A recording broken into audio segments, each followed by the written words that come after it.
That's where the taking responsibility comes big in this. And what actions can I do now? Because obviously, then I mean, we all have stayed in victimhood, blame. I keep finding little lines where I'm like, oh look, I still have a tiny little bit of blame in there.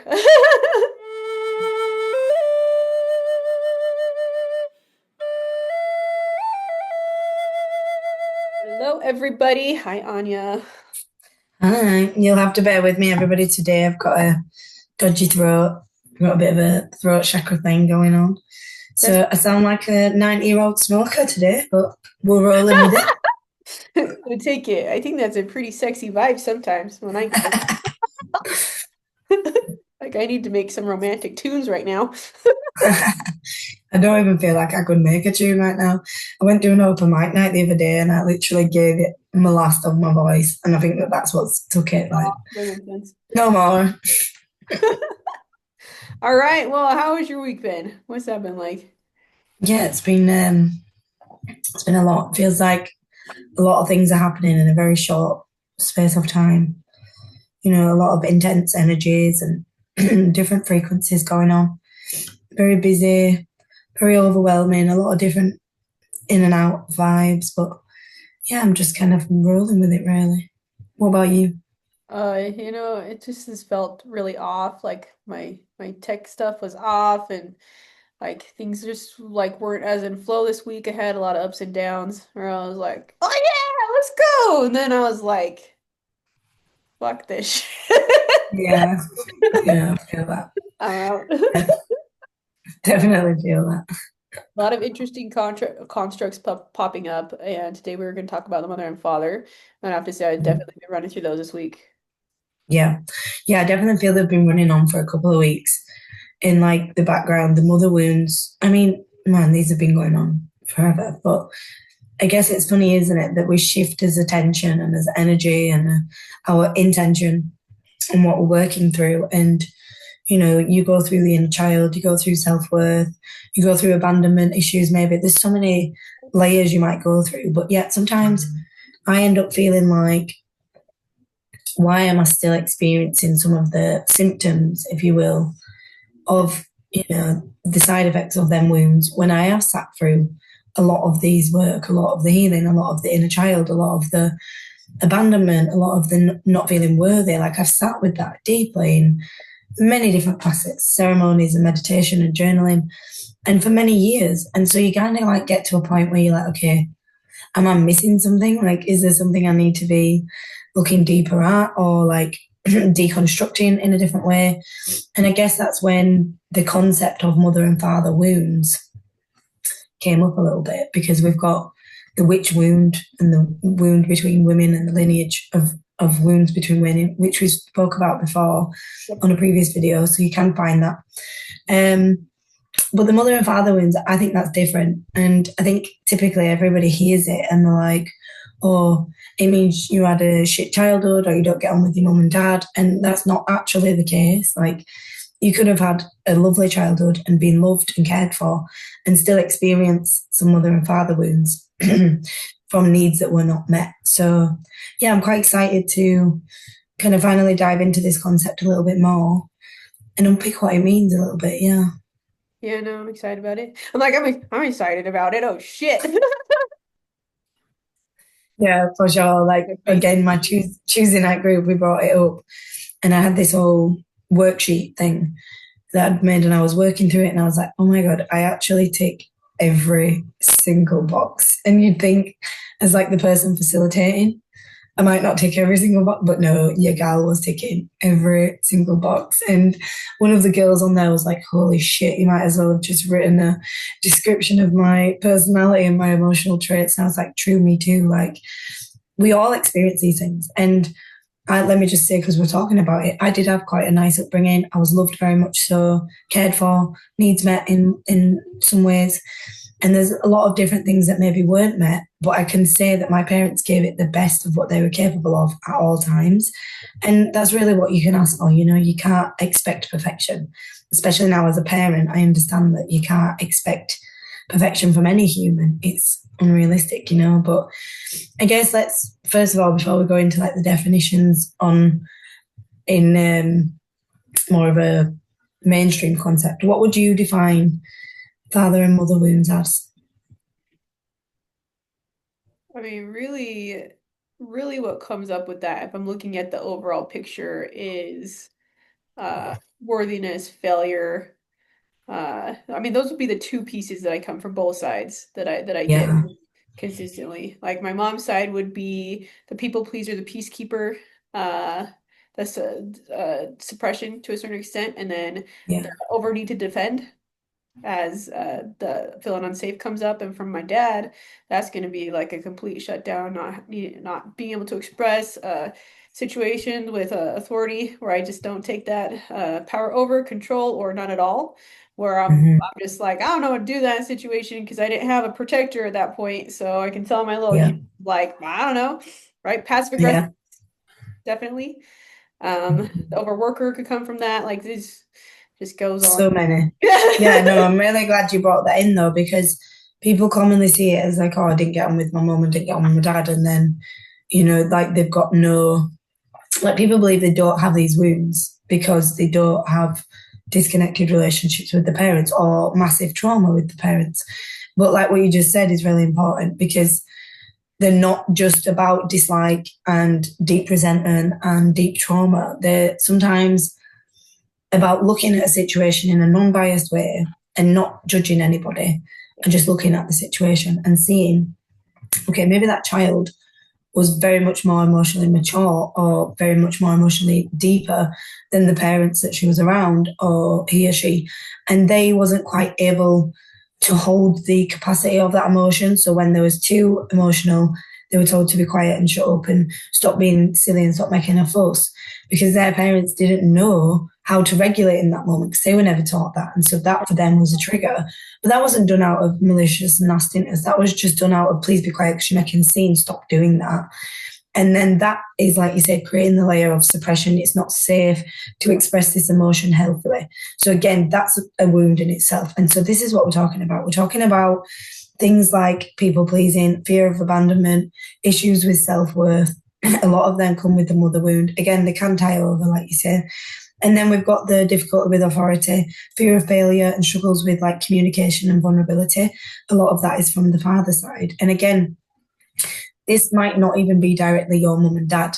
This might be their parents, their parents, their Exactly. parents, and go up I was gonna generational. say, man, I would have to say I had a pretty good upbringing. I did get a lot of my needs met. And I hit and I've dove in deep, just like you have, on so many facets. And then I hit another, and I'm like, "Damn, this is my freaking great grandfather shit is coming through my, so you just get to the ground. There's another layer there. But Yep, yeah, yep, it's very much so layered in the DNA. So the cells can flag your genetic traits at any moment and any type of a trigger that pops up. And it might not be directly from your parents. This could be all the way back. yeah. No, exactly that. And there's a new song that's come out by Alex Warren, and it's called Bloodline, and it's singing to men, and it's like the main line is, "Oh my brothers, you don't have to follow in your bloodline," and I really like it's like sang with a lot of passion and a lot of energy, and like you can feel the masculine strength and the masculine energy of like reclaiming the story just because you feel like you've been connected to a certain pathway or generational energy, it's very rare you're going to find a generation of all saints. You're going to have an oddball in there, you're going to have some juju in there, and it's about not just like ignoring it and just shoving it to the side. Like we've got some in our family that some pretty bad shit, and you can't just ignore that. You have to actually look at it and sit through it so that it's not just allowed to seep in through the underneath the seams. And especially now as a parent as well, I do look at it as a different way because I am a mother and, my kids are in this dynamic with the mum and dad, and I don't want to create them same wounds that I'm experiencing. So it does make you more conscious, but there'll be others that I'm not conscious of that I will be subconsciously creating without even realizing it because we can't be aware of everything. And that's why it's really important to work on reclaiming our own story and rewriting our own story and healing ourselves instead of blaming the people that couldn't meet the needs because unfortunately sometimes it's just about a capacity thing, you Totally. know? Yeah, for sure. That's where the taking responsibility comes big in this. Any way, any shape, form, anything that comes out of your mouth is all your responsibility to sit with and take a look at and see how that's interacting in your reality and if that's beneficial or not. Yeah, and it's not mean to say that you can't have like empathy and sadness and grief and all the human Totally. emotions that come through with reclaiming that part of your story. But it's just important not to sit into the victim and be into the blaming or why didn't I never get that? Why couldn't my parents do that? Like unfortunately, you didn't get it. So what is important to do now is to provide it for self in a Yep. different way through a multidimensional level so that you are filling them wounds and them gaps instead of kind of sitting in the same loop. Because by sitting in the victim, you're contributing to the same wound in the same way, even though Yep. you're acknowledging it because you're feeding it and then like feeding that emotion of righteousness, if you will. It feeds that justification of anger and lower vibrational emotion. Yep. Yeah, it's a difficult one though because you're allowed to feel it. That's the Yep. point. You've got to feel it to heal it. Just don't stay in it. That's the point. For sure. Right. And it's a dance. That's why I always call it a dance because it comes up, it's acknowledging it, it's understanding it, it's not pushing it away, it's not bringing it into a blame place. It's how can I integrate it? How can I accept it? If something needs to detox or get out, then we'll work that piece. And what actions can I do now? Because obviously, then, I mean, we all have stayed in victimhood, blame. I keep finding little lines where I'm like, oh, look, I still have a tiny little bit of blame in there. Mm-hmm. Oh, Which is I've got okay. shitloads. Yeah. There's some hiding in every crack, and I'm like, really? I really thought I dealt with this. Yep. Yep. That's But when it's it's like, there. oh, next layer. Yeah, exactly. Because it's an unlooked at layer. When you get there, you still, that's raw. So that's not being looked at and sat with. So that's still in that moment you experience it, which was most likely a younger version of self that did not have this awareness and understanding. So she's probably sat there experiencing it just in that moment of like, what the fuck, this is painful, and she's still living that. And so, it's difficult when we're talking about the inner child because it's like talking to a child. When a child's having an emotional tantrum or they're dysregulated or they're crying, you can't really sit there and explain the multidimensional levels of why that happened and the higher purpose of that. Like, Yep. it's the same thing. When you're going through that and you feel like, oh, I'm having a meltdown, oh, I'm having such a bad moment, that's your inner child having a little tantrum over there. And Mhm. your nervous system is trying to regulate that and deal with that in the adult with the inner child. And this is why everything's kind of so disconnected in self because there's so many parts of us that haven't been sat with, if you will. And I guess now is the time to start sitting with them versions and Totally. sit with them from a different perspective of more how can I mother myself? How can I father myself? How can I be that parent? How can I meet that needs? If you were looking at a child over there in front of you that were needing validation, needing encouragement with communicating, seeking a sense of exploration with something and looking at you for approval, how would you approach that situation? Ask yourself that question.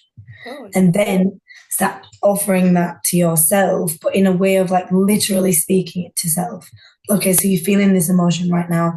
What would you like to do about that? What would make you happy? What would make you feel good? How would you like to do that? Like physically speak to yourself as if you're talking to that inner child within when they're having a little wobble and start to reparent the inner child in a way that you needed parenting so that you can start to heal those mother and father wounds on such a deeper level. Right, right. And now is definitely the time to do that. Mm. I would say it's next level. It's next level right now. I've had to sit. I mean, I've had a few tantrums this week and I'm like gonna just have those tantrums right now. Those are gonna happen. I'll be out on the floor right now until my body discovers what it needs to. Is it's an awareness, and we can start to repattern that. But I go all the way into that. I know you do too. Like if it's there, like oh yeah, I'm gonna sit with it right now. Unfortunately, mine's not always a choice. I think if I'd had the choice, I'd be like, fuck no. But my brain and my higher self and my subconscious is like, yeah, we're going there. And I'm Yep. like, oh, God. Yep. Really? Yep. There's a little bit of resistance. Like oh, I just want to. Yeah. I just feel like sometimes it's inconvenient. And I know that's hard to like so human to say, but in a human life, I'm like, really, do you have to give me like 3 days of paralyzing emotions and I've got a birthday party and a trip to plan for like, Yep. come on, right now? And you're like, absolutely. It's the best time, Yes, right? of course. It's frustrating, it is. And I guess there's so many different outcomes too. Like, that's why reparenting yourself is the best Yep. option because having any expectation that your parents or role model people will necessarily come into that awareness and gain them skills and meet them needs is most likely going to set you up for more letdown and emotional trauma. Sure. But what I will say is sometimes when you start to reparent those needs in self and you start to display that energy and you start to set a tone and a frequency, people around you can meet you there. And I've witnessed it, including with my own parents, of how I choose to be a parent, how I asked for support in when I had the baby the second time, and like the way I communicated that, and the way that then that was brought to me, rather than me just going, oh, they can't meet my needs, so I'm not going to bother. I actually sat with, okay, what are my needs and who could meet what need, and then ask these people, and they stepped up to the plate incredibly. So it's like sometimes also learning how to communicate. Just because previously they weren't capable to meet that need doesn't mean that they can't evolve and grow and potentially be able to meet you somewhere. I'm not saying they might be able to, tick every box, but there is potential. That's all I'm saying, depending on what frequency and what level you are in your energies and families and what's happened and the depth of that. Obviously, it's very individual, unique, one-to-one situational based, but I've witnessed things in my own experiences and lineages and mother-father wounds that I just wouldn't have thought would be a thing. And then seeing that happen is like full circle moment. And it really is quite healing for my nervous system to actually gain some sense of acknowledgement. And yeah, acknowledgement is probably the best word there, like sense of, oh shit, yeah, that was real, not just in my head. Yeah. Yeah. No, that's I would have to say the first part of it once I see something and I acknowledge it, then I validate it. I'm like immediately it's my validation because I'm not going to deny that from my body. And it is like if I have my little kid or a little kid in front of me and they're feeling something really big, like I'm like, oh, look, I'm gonna acknowledge that. They also need the validation. You also need the validation that's real. Otherwise, you can gaslight yourself into thinking other things and then you bypass it. And then it comes back again a little bit harder. And you're like, oh shit. Every time. Every That's time. sometimes my little thing. Like I'm like, is it me? Is it not me? Am I the problem? Because I've got this. It's difficult in spirituality, right? Because they teach, not even they, who say, you learn along the way that a lot of things are a reflection of self. Everything's kind of a co-created reality and conscious creation of your mind and choices with souls and higher selves and Right. everything's a little bit less random than we once thought. And so when you experience shit, I'm kind of always like, well, what did I need to learn from that? What is my lesson? Maybe what was my reflection? What was I, displaying? Did I approach that wrong? And it's deciphering between self-reflection and being a self-emotionally aware person to check, is this shit me or not? And also not blaming self and not shrinking to people please and to mold to please other people. And I find that a very thin line when it comes to like long-term navigating emotions and deeper things, that it's like, okay, what actually is the full truth? Because everything is so mushed up right now. Sometimes it's difficult to like find, okay, what is my self-awareness and what is me blaming self? There's a So fine line. yeah, there is. It's like an accordion for me. It's Mm-mm. this phase. If I'm sitting with something very deep, I'm not going to immediately go to, oh, look, this is me creating my reality and I'm choosing this because that validates a portion of myself that's feeling something deeply, Mm-hmm. that had something happen to her. That was horrific, Right? right? So I'm not going to be at that level right off the bat. Because that just pissed me. I just pissed my body off right off the No, bat. I get that. Totally get it. It's like toxic positivity, isn't it? I get Totally, that. totally. It's like, no, something happened to me. I'm gonna validate that. I'm gonna let the expression work its way through, release Mm-hmm. to start to repattern that. And sometimes I've got to observe this piece for a good period of time, see how it interacts, see what triggers it, see how my body interacts. Yeah. it before I even kind of dive in to sit and go, hey, I want to be with you right now. Let's do, and I just want you to know that I'm here, right? Hmm. But I sit with that first, and then it goes through the accordion phase where is this from here? Is this what imprint is this? My mom, my dad, society, I don't know. Then I pin that point. Right. Could be multidimensionally from another incarnation. Once that's moving its way through, then I kind of work the balance of like what needs to come back. What action do I need to take then from this piece? Do I need to speak 'Cause- up?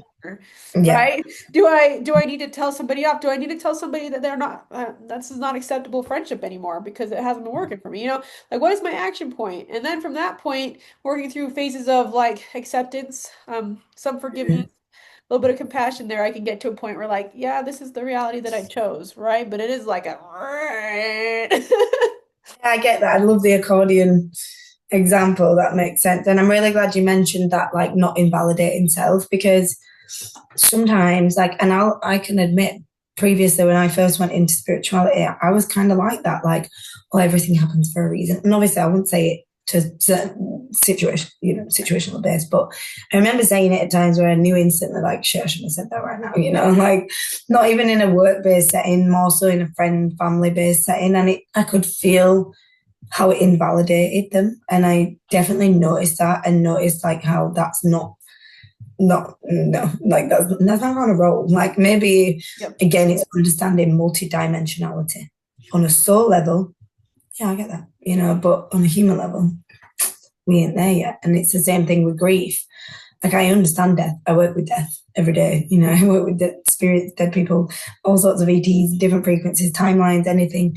And then obviously when you experience death, I have a huge emotional attachment to death. Like it makes me so sad. I cry all the time at TikTok videos. And I'm like, you'd think after 10, 12 years in this world that I'd be more emotionally desensitized to it. But I'm not. Like I find it so humanly sad. And like I'm not saying I get it, I understand.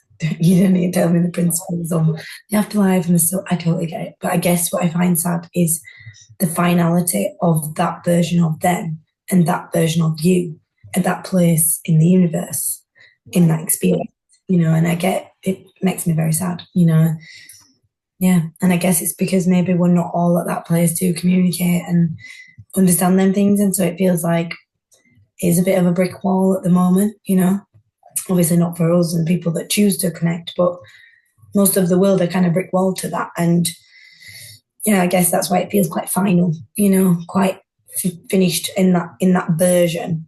It's the same thing as like you grieve your kids being babies, and then you still love them as fully grown adults, but you miss that time when they were babies because you grieve in that experience of that version of them and that version of you at that time. And that's how I see death. It's sad because you miss that time, that experience, that version of you both. You Right. know, Yep. That's a very, very real aspect of grief. I don't know where that came from or like why that was relevant To pull to. that out. Oh, maybe the accordion. I think that was Yep. that. It was Validating. They yeah, validating it was that's the reality. depth of the emotion and how we don't want to invalidate it. Because like, could you imagine saying that to someone who's just lost someone? Like Oh you would yeah. never, And so it's the same thing, regardless of what's happened. You would never go to that level of invalidation about things that are so emotionally important, and you don't know how emotionally important some things are to other people. So yeah, I guess that's why it got brought up because we're allowed to have multi-existing emotions of knowing this and feeling this at the same time. Yep. Well, all of these can exist. I'll say that. All of these can exist. And Coexist. that's another important piece to the multidimensionality is like, yeah, I'm feeling like uh, I'm not gonna validate or well, I'm gonna validate myself in this space, but not like be in a space where I can forgive somebody who did a particular something to me, Yeah, right. Yeah, exactly. Exactly. So Yeah. it's the dance and there's no right or wrong to it from my perspective because if I go into that, then I will inherently be the wrong one. So Yeah. that's the level that I've been working through. I mean, right No, now I'm I just get into it.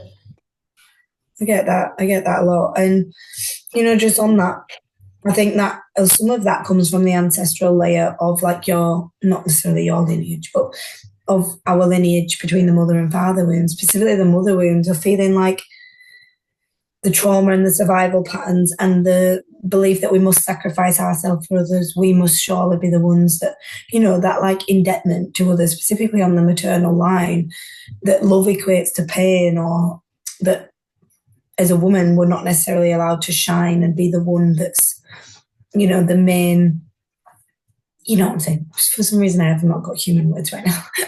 But you get the vibrational energy that's coming out. It's like that emotional suppression and disempowerment in the female line coming from that maternal energy. And that might not even come from your mum saying you're not allowed to shine. It might be because she felt like that from her experience and they felt like from their experience. And so she's just inherently passing on that, oh, so stay small in this environment, again, safety thing. And because we live in a patriarchal world, it often does devaluate the feminine energy and the what it truly means to be feminine, soft, and vulnerable. Like it's not very safe to be in that full embodiment a lot of the time.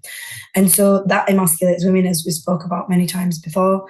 But a lot of it equates to that like motherhood and family orientation equals like self-erasure, or like you don't have a right to exist once you have a child, or you're selfish if you go to work, or you're selfish if you don't choose to do it this way, that way, this way, anyway, that pleases everybody, that no one pleases anyone because no one's ever happy with whatever way you choose. And so it's like there's this constant pressure and expectation that's put upon through the maternal line. And that'll come to men from women too. So this is not just like a woman thing. It's when I'm saying maternal, paternal, it's the same thing as we do masculine and feminine.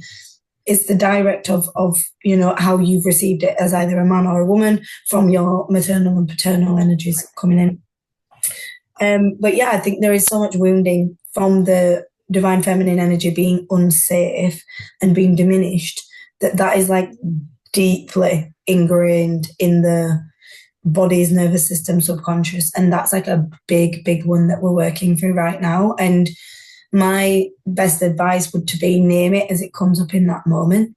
So when you like feel this shrinking, be like, no shrinking, and like physically check yourself on it. Like, no, we're not doing that right now, and acknowledge it.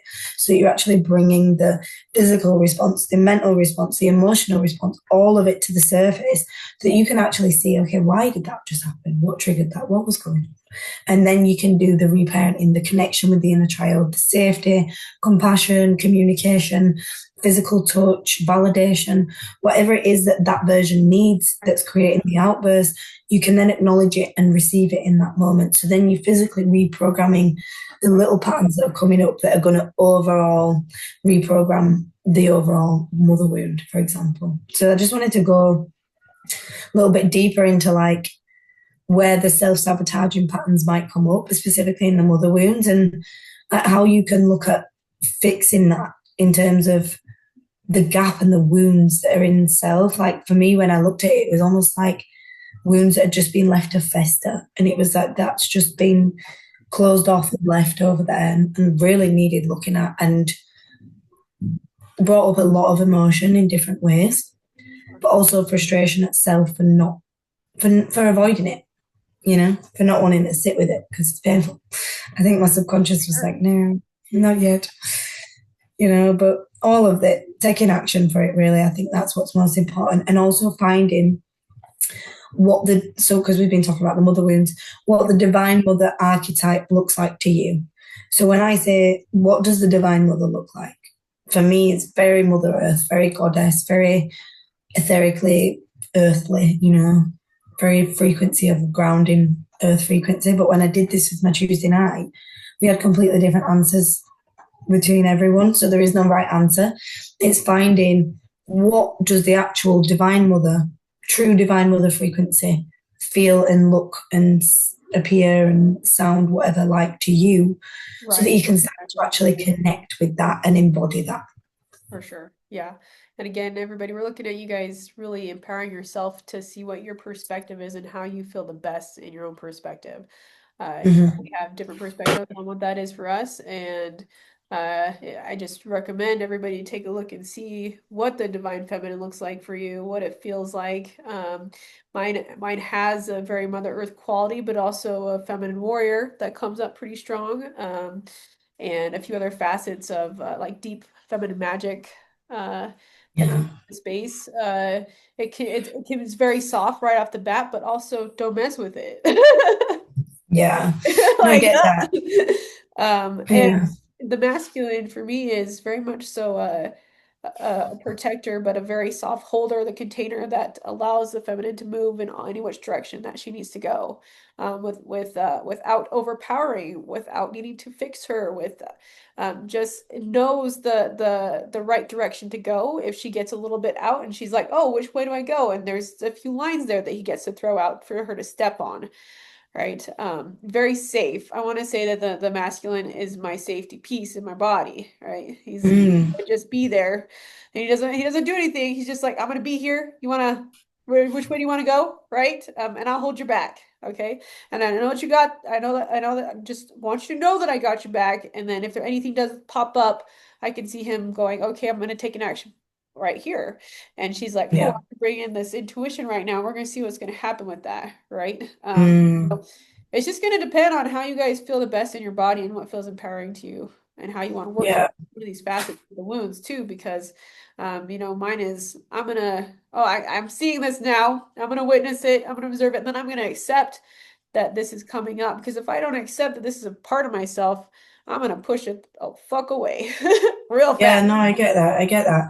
And you were saying something then interesting because I had to really sit with like, obviously, we've been working through the divine feminine and masculine integration for a good few months now. And I've been working with that. I feel very comfortable with knowing them versions of self. But then this divine mother energy came in and it felt totally different to the divine feminine. Yep. Like I have the divine feminine, she's a fire motherfucker.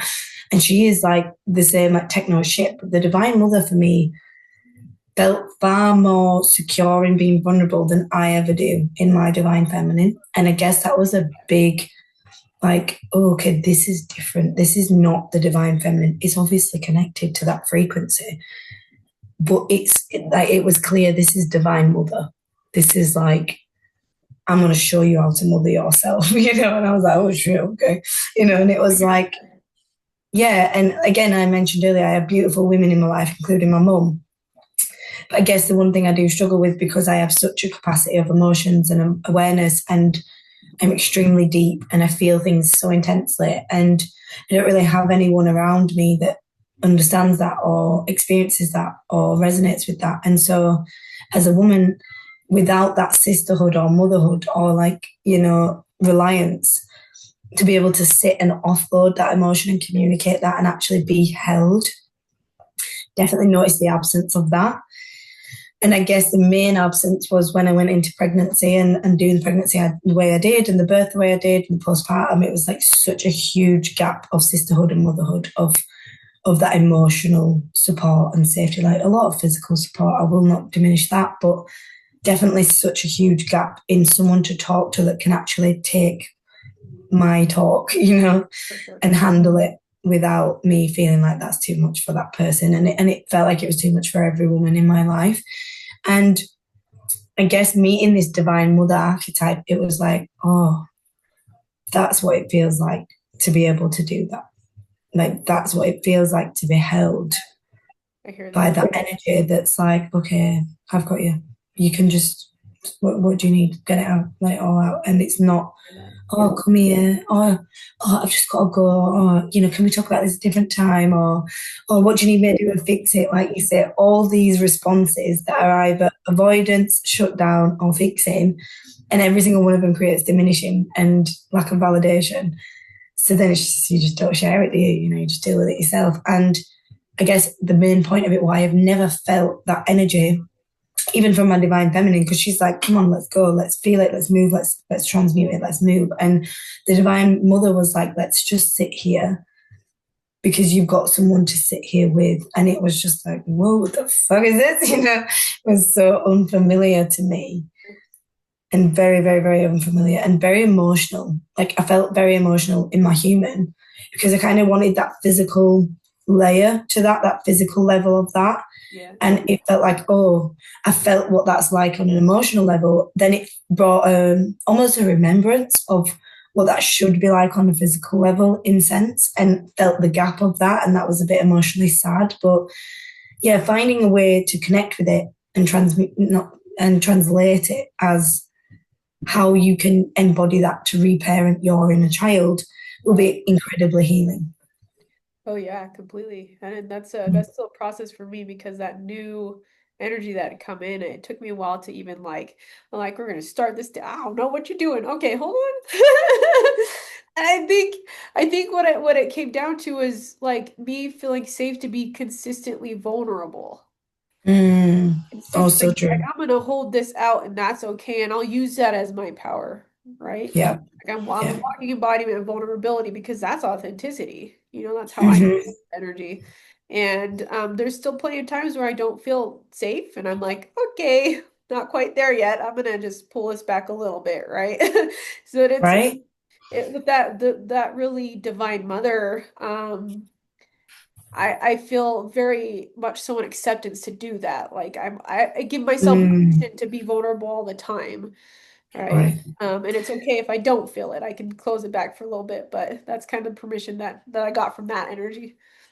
Yeah, and like you say, like I loved what you just said because the other day I felt myself like, oh, I don't feel safe right now. But instead of me going into, I'm gonna kick the fuck off like it was, or I'm aware I don't feel safe right now. And I was like, oh, I don't feel safe right now. And then I communicated that. I was like, I don't feel emotionally safe right now. And I was like, what the fuck just happened? Like that was so new. Like, how did that go from last week, me not feeling emotionally safe to fight, flight, need to go, need to leave, need to protect myself, to I've just been able to acknowledge that I'm not emotionally safe, feel it, and communicate it all in real time. Like that was quite, that's quite a big thing. I was like, damn, It's it's a big huge. thing. It's huge. I Yeah. have to say, like, I've been doing the same thing. And it's been surprising to me that I can kind of just go through that and be like, oh, whereas before I think like, one of those probably would have taken me like 3 months and I would have avoided the hell out of it Mm, or got right. defensive and then been like, oh, right, I'm just feeling highly unsafe. Hmm. Yeah, and I did also notice on the same respect, I had really bad 2 days of just feeling like so disconnected and alone.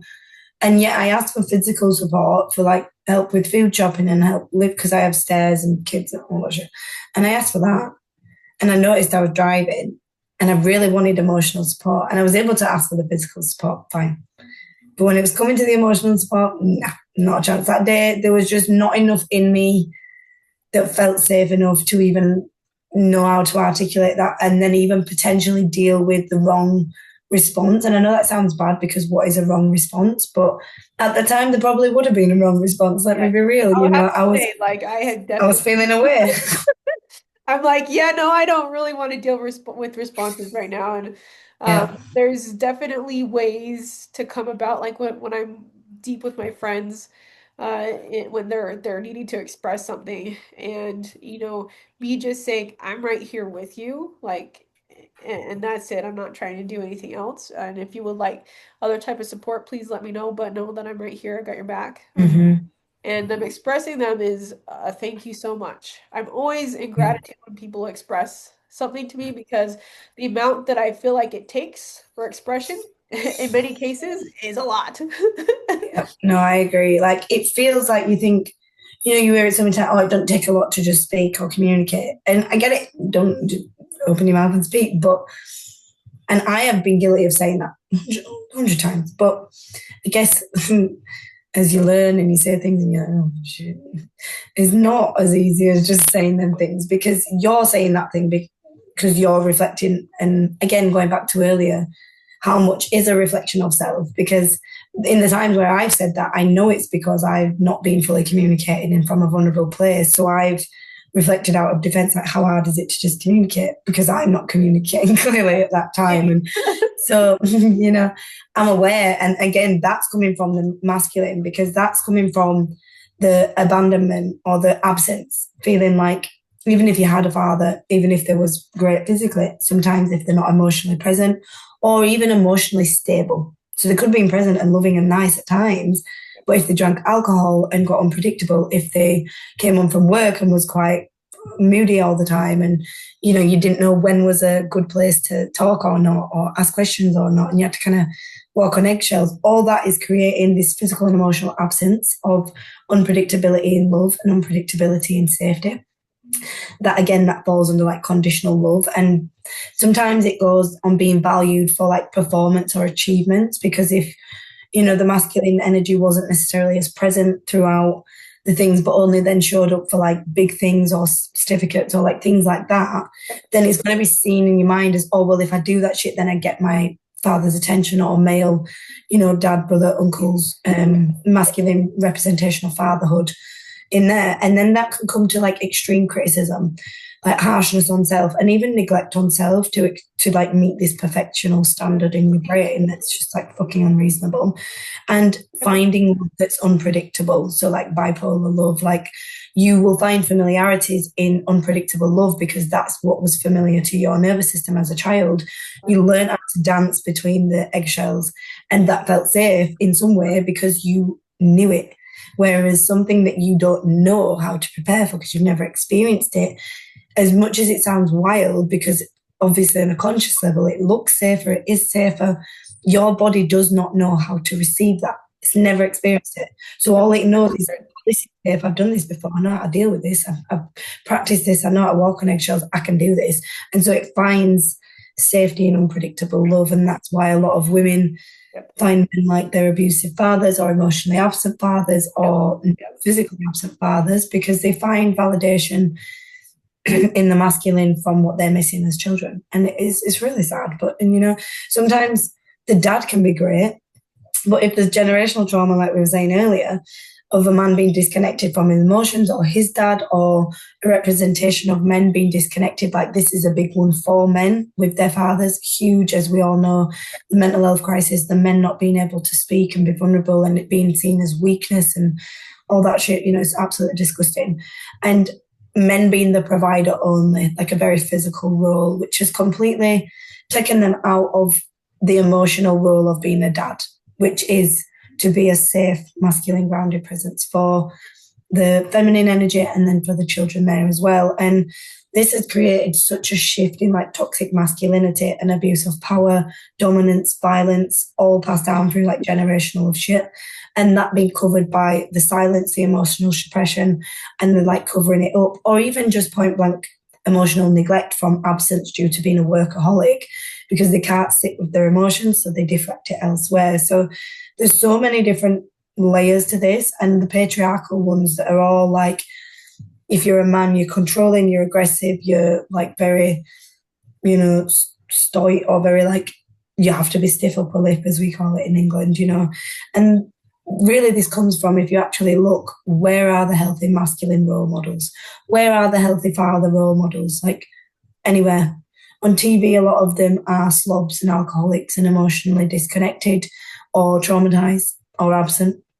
In the real world, a lot of them now are so afraid because of this massive woke agenda that they're very step back and, not connected to the children in a lot of ways. And their fathers, if we think about the generations, they were in war, they experienced all this trauma of the psychological state, and their generation before them experienced that. So really we're talking like 100, 200 years of mental attack and traumatizing of masculine father roles to take them out of their family picture, which then emasculates a woman and sends her out of a feminine into a masculine, which then doesn't meet the emotional needs of the children, which then creates disconnected and emotionally traumatized children, which are also raised by a state which are completely programmed to indoctrinate them with a certain curriculum and tax the woman for being out of the home. And then the whole thing was just orchestrated straight into the workforce. And it was like, really, what a clever plan. They really had it planned out well, didn't they? Yeah. It was a very, very clever plan. That right there, folks. All of that right there, folks, is why we get a little bit crazy every day.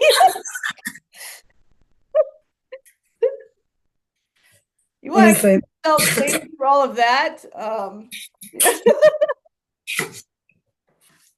Yeah. The other day, I was truly sat here like, and everything just connects. And the last one is Jesus Christ, because there's a lot of men now turning into Jesus Christ, like turning to Jesus Christ through their divine masculine awakening. No, I'm not saying that's wrong.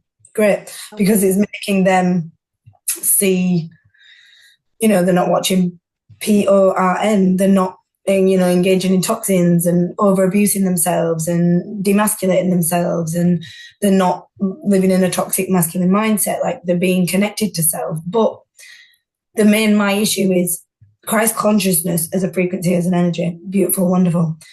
The actual concept of religion in itself can take your power away a lot.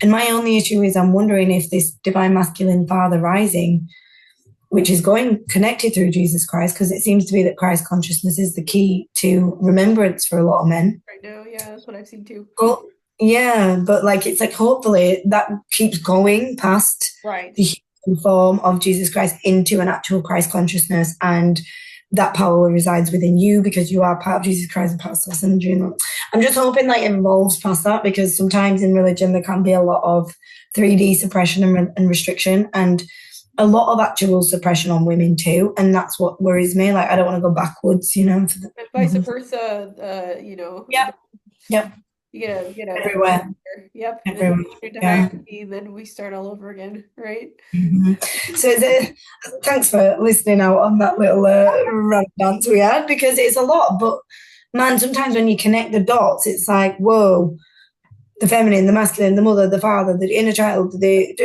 everything is connected. Of course it is, because we are a connected being to source, to everything, and we all come from the same origin frequency. And so we're all just translating this in different ways. And I guess that's why we do what we do, because we can help translate it in our way, which might resonate with someone, but it also might not. And that's the point. We always say, take it or leave it. Take what you like, leave what you don't.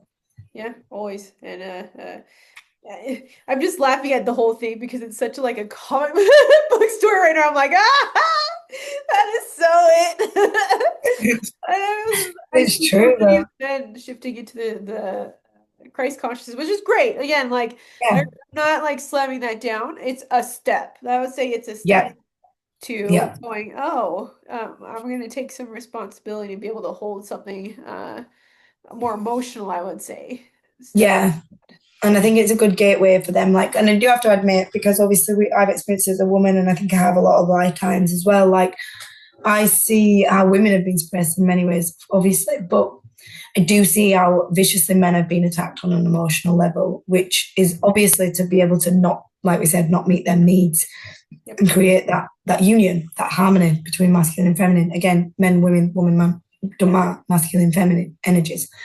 That's being attacked to stop that from being a unit and then flowing energy. And so really the step is important, so important. But I just want to remind everyone that anything that judges others or tells others that they are wrong and you are right is based in ego. And we have to look at that. You have to look at that. Like that's, you can't spin it whatever way you want to save other people. If they're in their truth and you're in yours, that should be enough. And that's what I think we all have to remember here. Like, translate it however you want. I have no qualms with people connecting in with Jesus Christ energy religion, as long as it's truth to self, as long as it's not just learn behavior from a book, from a sermon, from the talkings. Like, Yeah. yeah, Yeah. Carolyn, my friend, said experience is key. And I love that. Like when you experience it, you don't need to believe something. You know it. You know it in your soul because you've experienced it. And that's the point. Yep. Yep. And then it just becomes a straight the authenticity piece comes into alignment. You don't even have to like you stop explaining yourself because you know it, right? So Mm-hmm. I'd say like through this whole aspect of what we're talking about, I'm just gonna reiterate, what is it that you actually do need? What did you not get when you were little? Take the time to sit and see if you have your own needs met right now, because that's a big facet to this. And then this follows all these many routes that we talked about. The main thing is, it's a step process. Keep it simple for yourself. It's never ending. I'll tell you, Literally. you'll be Don't think you're going to get to the end because you're not, but you'll you're just get to not, deep but layers and you'll smash it. get to the next level. Yeah. And over time, it's understanding that you can work with all of these pieces and parts of yourself and embody yourself even more and make the choices that work best for you. And over time, we're looking at too being able to co-create with each other, like you and I do, in Mm-hmm. ways that actually benefit and not where it leads back to the victimization or the blame or war, which seems to cycle a lot in humanity. It's taking a step, everybody. So. Yeah. Yeah. And thanks, Z. I've really enjoyed, articulating this tonight with you, even though my voice has been temperamental. We've managed to power through, but Yeah, I always love working with you and the realness of it and the flow we have and the energies. And, obviously, I just want to mention that, like Z says every week, if you do have any questions, you do want to get involved, you know where we are, do get involved. Make sure you are like doing all the human stuff, following, subscribing. We are on TikTok. And yeah, we're going to be doing a lovely retreat next year. So if you do want to join us in person, make sure you are sending us an email. That will be all in the description below. And if you just want some information, anything like that, but don't be afraid to ever get involved with me and Z. If you have, you want to dive deep into a subject, anything like that, or you need any one-to-one help, we both offer different things. So just don't be afraid to connect. We are not like these spiritual celebrity people. Like, we're just normal people, just like you guys. We go through Keep it. it We feel real. it. We'll say that. We keep Yeah, it really real, we just like very you guys much are. do. And so, you know where we're at. Don't be afraid to reach out if you're going through something and you need a bit of support. We all need support sometimes. We can't do it alone. Sometimes we need a bit of guidance. So, yeah, I'm sending love to everyone that tuned in. And, you've got this. Be the parent you needed as a child and meet those needs one by one and just notice when they're coming up. Don't deep dive, just allow it to come up and deal with it as when it comes up, and you'll find your flow. Totally. All right. Love you guys so much. We'll see you on the next one.